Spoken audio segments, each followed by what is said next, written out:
আপনি হয়তো অনেক দিন ধরে মনে মনে খুঁজছেন যে ফেসবুকে কাকে কোন পোস্টে লাইক করেছিলাম, কমেন্ট করেছিলাম, ফেসবুক স্টোরিতে কোন পিক বা স্টোরি শেয়ার করেছিলাম, এমনকি কোনো ভিডিও হয়তো ডিলিট করে দিয়েছিলাম কিন্তু সেগুলো আজও খুঁজে পাবো কিনা। তো এই সমস্ত প্রশ্নের উত্তরগুলো আপনি এই ভিডিওতে পেয়ে যাবেন। সরাসরি চলে যাবেন আপনার ফেসবুকে, উপরে ডান পাশের কর্নারে প্রোফাইল বা থ্রি ডটে একটি ক্লিক করে দিবেন। উপরে ডান পাশের কর্নারে সেটিংস আইকনে চলে যাবেন, স্ক্রল করে নিচে চলে আসবেন, অ্যাক্টিভিটি লগ এখানে চলে যাবেন।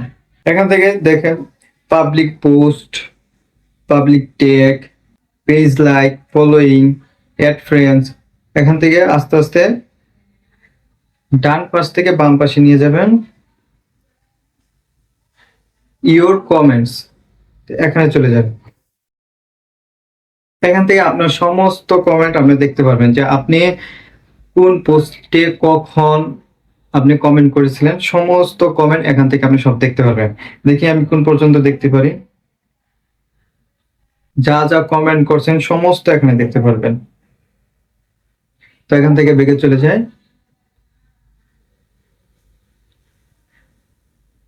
লাইক এন্ড রিয়াকশন, এখান থেকে আপনি দেখতে পারবেন কাকে কোন পোস্টে লাইক করেছেন, সমস্ত লাইক এখান থেকে দেখতে পারবেন যে আপনি কোন পোস্টে লাইক করেছিলেন। তো আবার বেগে চলে যায় আর্কাইভে চলে যাবেন, স্টোরি আর্কাইভ এখানে ক্লিক করে দিবেন। এখান থেকে আপনার সমস্ত স্টোরি আপনি দেখে নিতে পারবেন, এখান থেকে আপনার সমস্ত স্টোরি দেখে নিতে পারবেন। আবার বেগে চলে যাই, পাশে দেখেন ট্রাস্ট, এখানে চলে যাবেন। এখান থেকে আপনার যত ভিডিও আপনি ডিলিট করেছেন সমস্ত এখান থেকে দেখতে পারবেন, এমনকি এটা আপনি ডাউনলোডও করে নিতে পারবেন। কিন্তু এটা 30 দিন পর অটোমেটিক ডিলিট হয়ে যাবে, 30 দিনের মধ্যে এটা আপনার ডাউনলোড করে নিতে